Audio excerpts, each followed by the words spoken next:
Hello बच्चों। अपना topic चल रहा था वेन डायग्राम का। हम ये पढ़ चुके थे वेन डायग्राम में कुछ फॉर्मूले अपन ने डिराइव किए थे पिछले लेक्चर में। तो अपन ने जैसे दो सेट बनाए थे और ये रेक्टेंगल बनाया था। रेक्टेंगल तो यूनिवर्सल सेट को रिप्रेजेंट करता है और ये जो सर्कल थे ये रेट सेट को रिप्रेजेंट करेंगे। तो यहाँ पे अलग अलग डायग्राम बना के मैं ये बताना चाहता हूँ कि कौन सी सेट के लिए क्या मतलब होता है। इनमें कुछ पार्ट बन रहे अपने। जैसे अगर मेरा सेट ए है सेट बी है, ए यूनियन बी का मतलब है कि इस ये वाला पूरा पार्ट जो घिरा हुआ है ये पूरा पार्ट ए यूनियन बी का मतलब ये है। यानी अपन ए यूनियन बी में ए वाले पार्ट को भी लेंगे और बी वाले पार्ट को भी लेंगे। तो ए यूनियन बी का मतलब ये है। ए यूनियन बी का मतलब होता है ए और बी दोनों इंक्लूड करने अपने को। अब जैसे ए इंटरसेक्शन बी का मतलब क्या होता है, यहाँ पे जो ये रेड कलर में जो पार्ट है इसको बोलते हैं अपन ए इंटरसेक्शन बी। इसका मतलब होता है ए और बी दोनों का कॉमन पार्ट, उसको अपन बोलेंगे ए इंटरसेक्शन बी। अब देखो यहाँ पे जो ये पार्ट है इसको लिखा है मैंने ए माइनस बी। ए माइनस बी का मतलब होता है कि ए वाले पार्ट में से जो बी का पार्ट आ रहा है वो वाला हमने हटा दिया तो ओनली ए का पार्ट बचा। तो इसको अपन बोलते हैं ए बट नॉट बी, या इसको अपन ऐसे भी बोल सकते हैं ओनली ए। इसको अपन ये भी बोल सकते हैं ओनली ए। इस वाले पार्ट को अगर देखें तो हमने यहाँ पे क्या किया है, बी वाला जो पार्ट था बी वाले पार्ट में से हमने ए का पार्ट हटा दिया तो हम बी माइनस ए बोल सकते हैं। तो इसको अपन कैसे पढ़ेंगे, बी बट नॉट ए, या ऐसे भी बोल सकते हैं ओनली बी। ओनली बी बोल सकते हैं। इस वाले डायग्राम में अगर अपन देखें तो इस वाले डायग्राम में अपन ने क्या किया है, ए वाले पार्ट के अलावा जितना भी पार्ट बचा उसको डार्क किया है। तो यानी ए को हटा के जो यूनिवर्स में जितना भी बच गया उसको अपन ने ड्रॉ करा है। तो यहाँ से ये वाला पार्ट अपना क्या हो गया, ए कॉम्प्लीमेंट हो गया। इसी तरह अपन बी कॉम्प्लीमेंट भी निकाल सकते हैं। जैसे ए वाले पार्ट को हमने हटाया, जो पार्ट आया वो ए कॉम्प्लीमेंट है। इसी तरह अगर अपन बी वाले पार्ट को हटा के यूनिवर्सल में जो पार्ट आएगा उसको अपन बी कॉम्प्लीमेंट बोलेंगे। अब यहाँ पे जो ये ग्रीन वाला पार्ट है, ग्रीन वाले पार्ट में अगर अपन इस पे ध्यान दे, इधर वाले ए वाले पार्ट में जो आ रहा है ए माइनस बी बोल सकते हैं इसको। यानी अपन ए माइनस बी का मतलब क्या है, ओनली ए। और इस वाले पार्ट को अपन क्या बोल सकते हैं, ओनली बी। और अपन ने दोनों को इंक्लूड किया है तो अपन यूनियन लगा देंगे कि अपन इस पार्ट को भी ले रहे हैं और इस पार्ट को भी ले रहे हैं। तो यूनियन अपना क्या काम करेगा, दोनों पार्ट को इंक्लूड करा देगा। तो अपन इसको क्या बोल सकते हैं, ओनली ए और ओनली बी। क्या आया समझ में, ये चीजें अपन पढ़ चुके थे। अब अपन यहाँ से एक फॉर्मूला भी निकाल लेते दो सेट के लिए। दो सेट के लिए अपन ने फॉर्मूला निकाला था कि अगर मैं रिलेशन निकालू N of A union B में, तो जो N of A union B है वो क्या होगा, ये वाला पूरा शेडेड पार्ट चाहिए अपने को। तो अगर मैं एन ए करूँ, एन ए का मतलब है कि ये पूरा सर्कल आ गया ए वाला, तो अपन ने एन ए कर दिया प्लस। अब अपन एन बी करते, एन बी का मतलब है कि बी वाला सर्कल पूरा आ गया। जब अपन ने N A plus N B किया तो अपन ने ये रेड वाला पार्ट दो बार इंक्लूड कर लिया। ध्यान दोगे, जैसे एक सर्कल ए बनाया और दूसरा सर्कल बी बनाया तो अपन ने ये रेड वाला पार्ट दो बार इंक्लूड कर लिया। पर ये एक बार ही इंक्लूड कराना था यहाँ पे, क्योंकि सेट में रिपीटेशन नहीं होता। तो यहाँ से अपने को क्या करना पड़ेगा, ये रेड वाला पार्ट एक बार माइनस करना पड़ेगा। तो ये फॉर्मूला आपको याद रखना है। इस तरह से अपन बहुत सारे फॉर्मूले निकाल सकते हैं। अगर अपने को वेन डायग्राम अच्छे से आता है तो कोई भी फॉर्मूला याद करने की अपने को जरूरत नहीं पड़ेगी। क्या है समझ में, ये तो हो गया दो सेट के लिए। इससे बहुत सारे क्वेश्चन आ सकते हैं, प्रोबेबिलिटी में अपन यूज करेंगे तो अपने को ये वेन डायग्राम अच्छे से आना चाहिए। आगे चलते अपन तीन सेट वाले क्वेश्चन के लिए। अब अपन ने यहाँ पे तीन सेट बनाए हैं।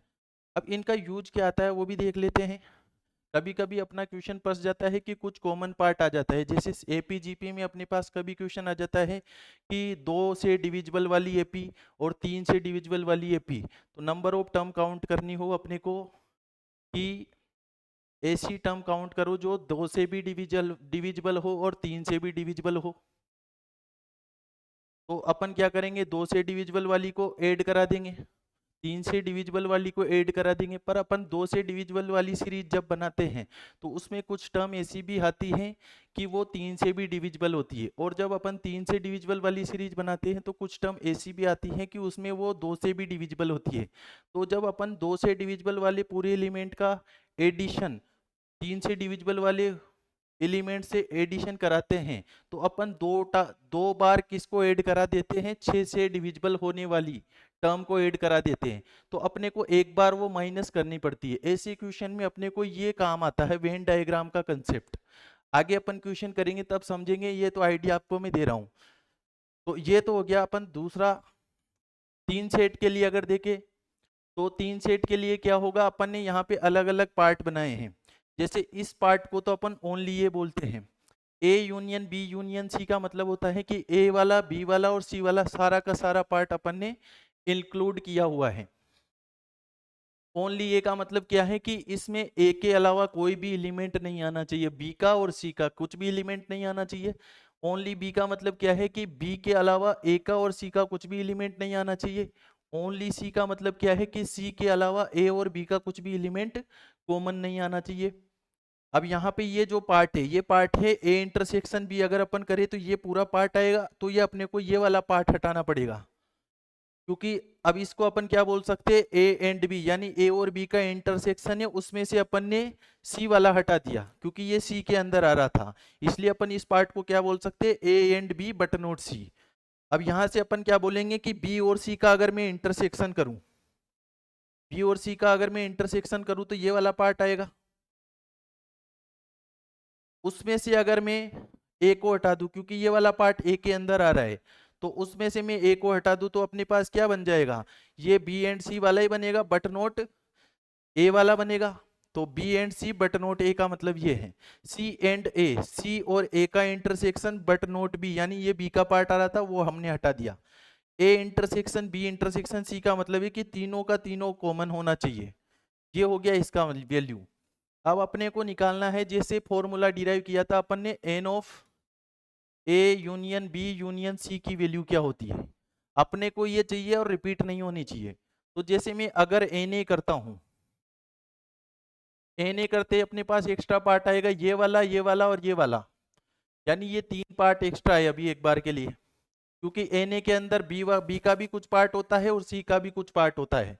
इसलिए अपन जब एन ए करते हैं तो ये पार्ट आया, ये पार्ट आया, ये पार्ट आया।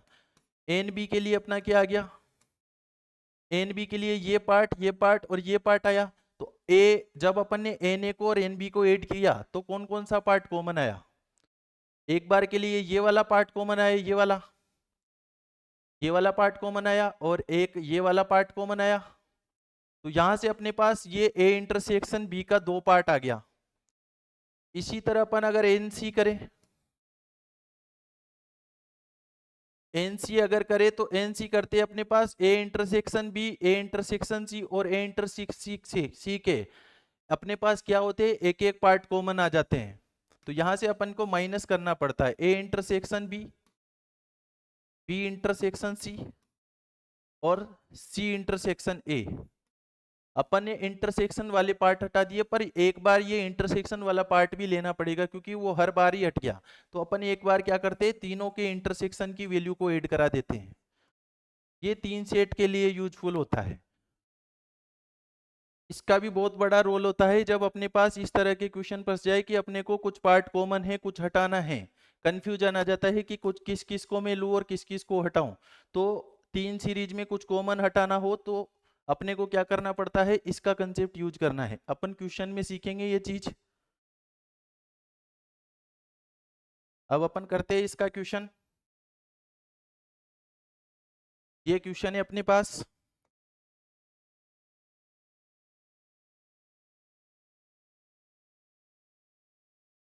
एक ग्रुप है, एक ग्रुप में अपने पास 50 स्टूडेंट है। 50 स्टूडेंट क्या कर सकते हैं, फ्रेंच इंग्लिश और संस्कृत है बोल सकते हैं, वो इस पढ़ सकते हैं। फिर फ्रेंच इंग्लिश और संस्कृत के लिए पढ़ते हैं। फ्रेंच पढ़ने वाले अपने पास 17 स्टूडेंट है। पर इसका मतलब 17 है तो इसका मतलब ये नहीं है कि वो इंग्लिश नहीं पढ़ सकता, वो संस्कृत नहीं पढ़ सकता। फ्रेंच वाले 17 इसका मतलब ये है कि कुछ उसमें इंग्लिश भी पढ़ सकते हैं, कुछ उसमें संस्कृत भी पढ़ सकते हैं। इंग्लिश वाले 13 है, 13 होने का मतलब है कि कुछ उसमें फ्रेंच भी पढ़ सकते हैं, कुछ उसमें संस्कृत भी पढ़ सकते हैं। संस्कृत के होने का मतलब है 15, संस्कृत के 15 होने का मतलब है कि 15 तो संस्कृत पढ़ ही सकते हैं, पर जो 15 संस्कृत पढ़ सकते हैं उनमें से कुछ फ्रेंच और इंग्लिश दोनों भी पढ़ सकते हैं। फ्रेंच और इंग्लिश पढ़ने वाले अपने पास कितने हैं? 9 हैं। इंग्लिश और संस्कृत पढ़ने वाले 4 हैं। फ्रेंच और संस्कृत पढ़ने वाले एंड है यहाँ पे। फ्रेंच एंड संस्कृत पढ़ने वाले कितने अपने पास? 5 हैं। इंग्लिश, फ्रेंच और संस्कृत पढ़ने वाले अपने पास 3 हैं। Find number of students who studying. अब अपने को एक एक क्वेश्चन का आंसर निकालना है, सारे क्वेश्चन का। तो क्वेश्चन आपके समझ में आ गया होगा। अब अपन आंसर निकालते हैं। अब इस तरह के क्वेश्चन को अपन वेन डायग्राम से ही करते हैं। अब इसको अपन करते हैं एक एक क्वेश्चन, पहले सबसे पहले अपन वेन डायग्राम ही बनाते हैं।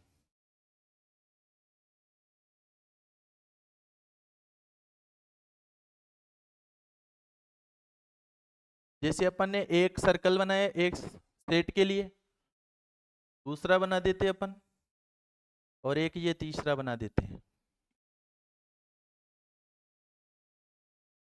एक तो फ्रेंच वाले और एक इंग्लिश वाले हैं और एक संस्कृत वाले हैं। अब देखो, फ्रेंच वाले हैं, इंग्लिश वाले हैं, संस्कृत वाले हैं। पहला क्वेश्चन अपना क्या है? पहला क्वेश्चन है ओनली ओनली फ्रेंच। पहला क्वेश्चन ये है। तो अभी अपन ने शेडेड पार्ट सीखे थे वेन डायग्राम के। ओनली फ्रेंच कहाँ पे आएगा?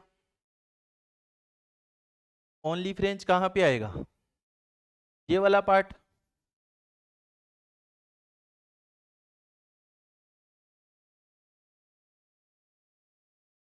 ओनली फ्रेंच में कौन सा पार्ट आएगा? ये वाला पार्ट। डायग्राम में देख लेते अपन पीछे। जैसे ए को अपन फ्रेंच मान लेते तो ओनली फ्रेंच ये वाला पार्ट ही तो था। ए वाले को फ्रेंच, इंग्लिश और संस्कृत माने तो ए वाला पार्ट यही है, ओनली ए वाला। तो यहां से अपन अगर देखें तो ओनली फ्रेंच ये होगा। अब इसको कैसे निकालेंगे अपन? इसको देखो कैसे निकालेंगे। अगर मैं एनएफ में से ओनली फ्रेंच निकालना है, अगर मैं एनएफ में से, एनएफ का मतलब ये पूरा पार्ट हो गया अपना। एनएफ का मतलब हो गया अपना ये वाला पूरा सर्कल। इस तरह से जो ये सर्कल बन रहा है, ये पूरा सर्कल क्या हो गया अपना? एनएफ हो गया। ठीक है। अब एनएफ में से ये 3 पार्ट हटाने अपने को। जैसे इसको मैं 1, 2 और 3 से डिनोट कर देता हूं, तो 1, 2, 3 वाला पार्ट हटाना है अपने को। अब देखो 1, 2 वाला पार्ट अपन कैसे हटा सकते हैं? 1, 2 वाला अपना है एफ और ई का इंटरसेक्शन। देखो यहां से एफ और ई का इंटरसेक्शन, एफ और ई का इंटरसेक्शन। यहां से नहीं देखा अपन, 2 का इंटरसेक्शन देखते हैं। ये वाला पार्ट ए और बी का इंटरसेक्शन है, तो वहां से देखो एफ और ई का इंटरसेक्शन अगर मैं हटा दूं तो अपने पास 1 और 2 तो एक्सक्लूड हो गया, ये वाला हट गया और ये वाला हट गया। अब अपने को 3 वाला पार्ट हटाना है। अब 3 वाला पार्ट कैसे हटाएंगे अपन? 3 वाला पार्ट कैसे हटाएंगे अपन? 3 वाला पार्ट अगर अपन ध्यान दे तो 3 वाला पार्ट हटाने के लिए अपन 3 2 को हटाना पड़ेगा पहले। तो अपन 3 2 को हटाते हैं। 3 2 को कैसे हटा सकते हैं? अगर मैं A4S का इंटरसेक्शन हटा दूं, A4S के इंटरसेक्शन में अपने पास 3 और 2 आएंगे। F और S का इंटरसेक्शन हटा दिया, पर अपन ने यहाँ पे क्या किया? इस 2 वाले पार्ट को एक बार और हटा दिया। यहाँ पे अपन ने क्या किया? इस 2 वाले पार्ट को इसके थ्रू एक बार और माइनस कर दिया। पर अपने को तो सिर्फ वो कितनी बार माइनस करना था? एक ही बार माइनस करना था। तो अपने को उस पार्ट को क्या करना पड़ेगा? एक बार ऐड कराना पड़ेगा। अब ये 2 वाला पार्ट क्या है अपना? ये 2 वाला पार्ट है एफ का, ई का और एस का इंटरसेक्शन। ये अपन वेन डायग्राम में देख चुके हैं। तो यहां से अपने पास क्या आएगा? एफ का इंटरसेक्शन, ई का इंटरसेक्शन और एस का इंटरसेक्शन। यहां से अपने पास जो इसका आंसर आएगा, एन एफ की वैल्यू कितनी है अपने पास? फ्रेंच वाले 17, फ्रेंच और इंग्लिश वाले, फ्रेंच एंड इंग्लिश वाले कितने हैं? फ्रेंच एंड इंग्लिश वाले हैं अपने पास 9। फ्रेंच और संस्कृत वाले कितने अपने पास, फ्रेंच एंड संस्कृत वाले है अपने पास 4, और फ्रेंच इंग्लिश और संस्कृत वाले है अपने पास 3। तो इसको अपने को ऐड कराना है, तो इसका आंसर आएगा अपने पास 17 और 3 20, 20 में से 9 और 4 13 गए, 17 और 3 20, 20 में से 9 और 4 13 गए, तो 7 आंसर आएगा इसका। ये तो अपने एनएफ हो गए, देख लो एक बार, आंसर मैच करा लेते हैं इसका। 17 13 15 4 5 3, फ्रेंच ओनली। तो अपना आंसर है 17 और 3 20, 20 में से अपने पास कितने गए, 13 गए, तो 7 आया इसका आंसर। एक बार अपन इसका चेक कर लेते हैं, आंसर 6 दे रखा है इसका। एन ऑफ एफ निकालना है अपने को, only, only French, only French क्या होगा अपना, ये वाला पार्ट, ये वाला पार्ट। तो अगर अपन एन एफ करें तो एन एफ का मतलब है कि ये पूरा पार्ट आ गया। अब अगर ये पूरा पार्ट आ गया तो अपने को ये 3 पार्ट एक्स्ट्रा है, तो इनको हटाना है। तो पहले मैं 1 और 2 को कैसे हटा सकता हूँ, 1 और 2 एफ और ई के इंटरसेक्शन है, तो माइनस कर दिया मैंने एफ और ई का इंटरसेक्शन, यानी ये 1 और 2 का पार्ट तो हट गया इसमें से, एन एफ में से। अब अपने पास 3 वाला पार्ट हटाना है, तो 3 को हटाने के लिए मैं 3 और 2 को एक साथ हटा सकता हूँ। 3 और 2 को कैसे एक साथ हटाएंगे, एफ और अगर मैं एस का इंटरसेक्शन करूं, एफ और एस का इंटरसेक्शन, तो 3 और 2 ही हटेगा। पर यहाँ पे 2 को अपन ने 2 बार हटा दिया, तो 2 को अपने को प्लस कराना पड़ेगा, F intersection E intersection S. तो यहाँ से अपने पास एन एफ तो हो गई 17, फ्रेंच और इंग्लिश वाले, फ्रेंच और इंग्लिश वाले हो गए अपने पास 9, फ्रेंच और संस्कृत वाले, फ्रेंच एंड संस्कृत वाले कितने अपने पास, फ्रेंच और संस्कृत वाले 5 है, यहाँ पे मिस्टेक कर रहे हैं अपन, फ्रेंच एंड संस्कृत वाले 5 है, और अपने पास 3 कितने हैं, तीनों को पढ़ने वाले 3 है। तो यहाँ से आएगा 17 और 3 20, 20 में से अपने पास 9 और 5 14, तो इसका आंसर आएगा 6।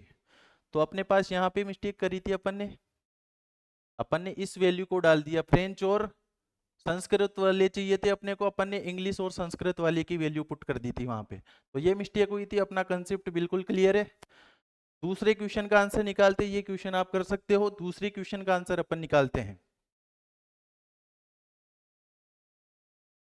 दूसरे क्वेश्चन का आंसर निकालते हैं अपन,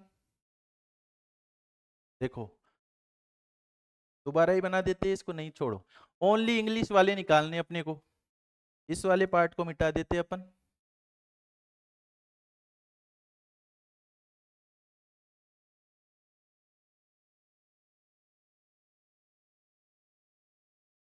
इस क्वेश्चन को करते अपने सारे कंसेप्ट क्लियर हो जाएंगे।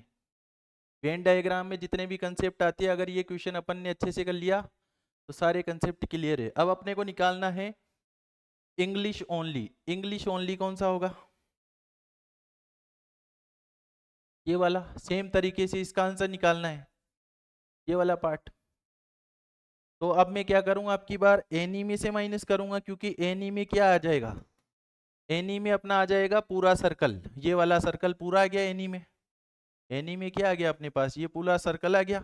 तो अब एक्स्ट्रा पार्ट अपने पास आया 1 2 और ये 3 वाला।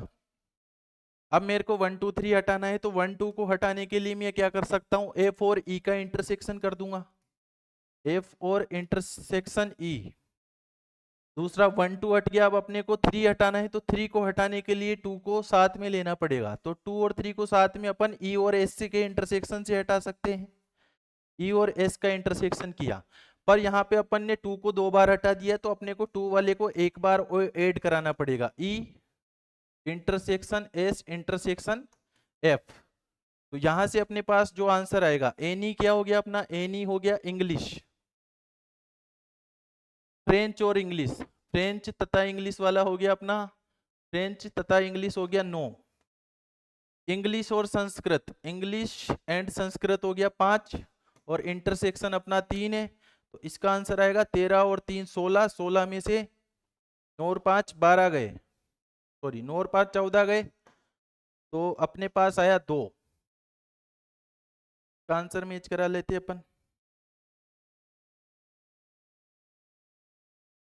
एन ई में से इंग्लिश वाले हैं अपने पास 13, फ्रेंच एंड इंग्लिश है अपने पास 9,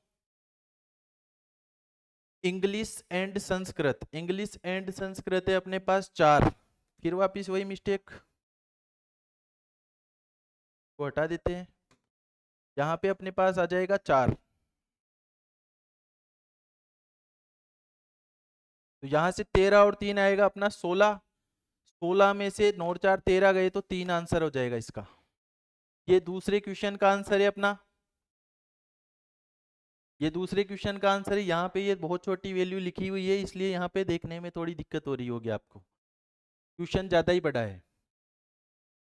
अब अपन तीसरे का आंसर निकालते हैं।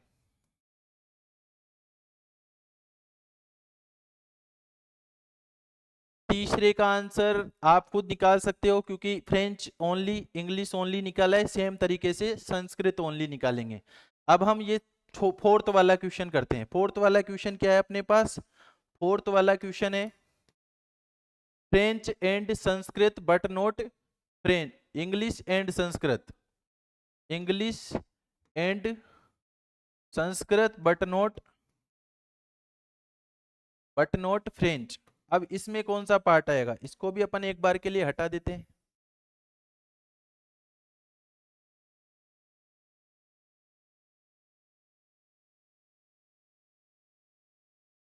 ये एफ ई और ये एस है।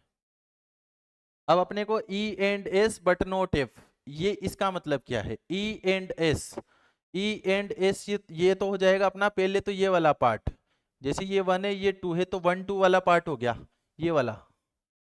ई एंड एस का मतलब ये हो गया, बट नॉट एफ। अब एफ नहीं होना चाहिए, तो ये 1 वाला पार्ट अपने को हटाना पड़ेगा। तो अपन क्या करेंगे, पहले 1 2 वाला पार्ट निकाल लेते हैं। 1 2 वाला पार्ट हो जाएगा अपना N of E intersection S.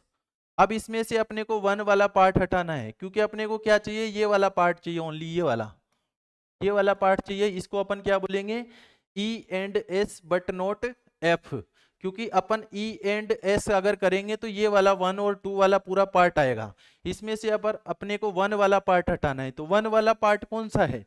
F का, ई का और एस का इंटरसेक्शन है, तो 1 वाले पार्ट को ऐसे हटा देंगे, एफ का इंटरसेक्शन ई का इंटरसेक्शन एस का। तो ई इंटरसेक्शन एस क्या हो गया अपना?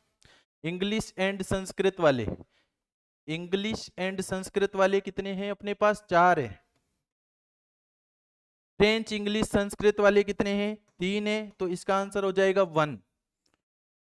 चौथे का आंसर आ रहा है अपना 1, तो चौथे का आंसर सही है अपना। सेम तरीके से अपन पांचवे का आंसर निकालते हैं। पांचवे का आंसर निकालो।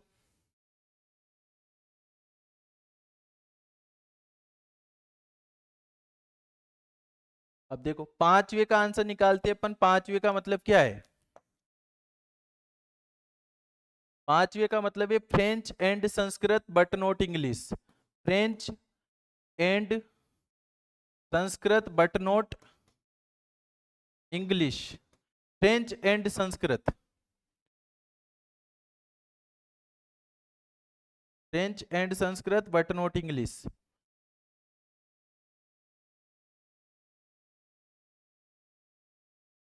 ये फ्रेंच है और ये संस्कृत है। फ्रेंच और एस का इंटरसेक्शन करे तो ये वाला पार्ट आएगा अपना। पहले तो ये आया एफ एंड एस, इसका इंटरसेक्शन किया पर बट नॉट ई, तो ये वाला पार्ट अपने को वापिस हटाना पड़ेगा।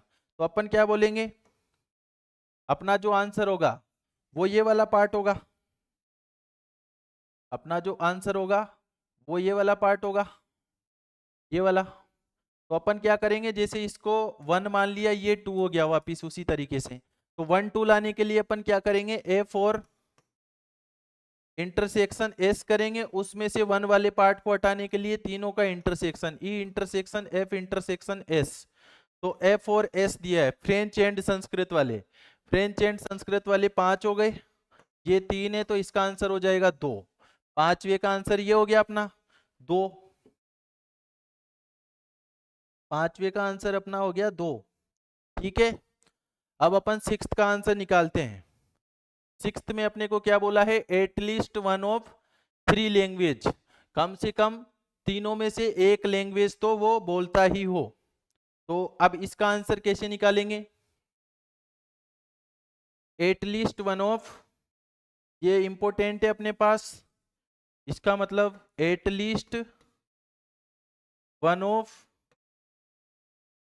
At least one of 3 language, 3 language, इसका मतलब अपने को पता चलना चाहिए। इसका मतलब क्या है कि कम से कम एक लैंग्वेज तो वो बोलता ही हो। तो इसका मतलब क्या हुआ, इसका मतलब होता है कि कम से कम अगर वो एक लैंग्वेज बोलता ही हो तो अपना हो गया A union B union C. ये पूरा पार्ट अपन ले सकते हैं, क्योंकि अगर A union B union C में से कोई सा भी पार्ट अगर अपन ले तो उसमें कोई ना कोई लैंग्वेज तो वो बोलता ही है। अब अपन ने इसका फॉर्मूला पढ़ा है, तो अपने को निकालना क्या है, एक तरह से अपने को निकालना है N of E union F union S, ये निकालना है। तो अभी अपन ने इसका फॉर्मूला डिराइव किया था, इसका फॉर्मूला क्या था, N of E, N of E plus N of F plus N of S minus N of E F intersection S minus E intersection S minus N E और S हो गया, F और S हो गया, ई और F बच गया ये। और एक बार अपना फॉर्मूले में E intersection F intersection S, ये होगा। अब अपने पास सबकी वैल्यू दे रखी है, सारी वैल्यू डालेंगे आंसर निकालेंगे। तो अपने पास एक एक करके वैल्यू डालते हैं।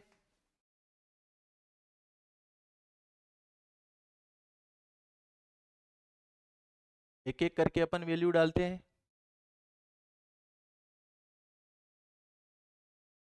17, 13 और 15 का तो सम होगा, 17, 13 और 15 का सम होगा। और दो दो वाले पार्ट 9, 4 और 5 माइनस होंगे और 3 वाला पार्ट का प्लस होगा। तो 17 और 13 और 15 का तो सम हो गया। तो 17 और 30 और 15 45, 45 में से दो दो वाले पार्ट 9 और 4 13, 13 और 5 18, 45 में से 18 माइनस हो जाएंगे और अपने पास प्लस 3 हो जाएंगे। 45 प्लस 3 48, उसमें से 18 जाएंगे तो अपना आंसर क्या आएगा, 48 में से 18 गए तो आंसर क्या आया, 30। तो इसका आंसर हो जाएगा अपने पास 30। सिक्स्थ का आंसर हो जाएगा अपने पास 30। तो ये था अपना वेन डायग्राम के सारे कंसेप्ट।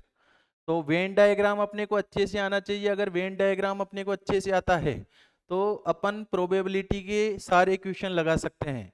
तो अगर अपने को प्रोबेबिलिटी सीखना है या कॉमन एपी के क्वेश्चन आ जाए, कॉमन एपी के क्वेश्चन आ जाए, डिविजिबिलिटी वाले क्वेश्चन आ जाए, तो ऐसे क्वेश्चन में अपने को ये कंसेप्ट आने चाहिए।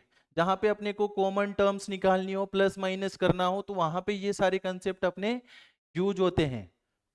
समझ गए? तो अपने को वेन डायग्राम अच्छे से आना चाहिए। ठीक है, थैंक यू।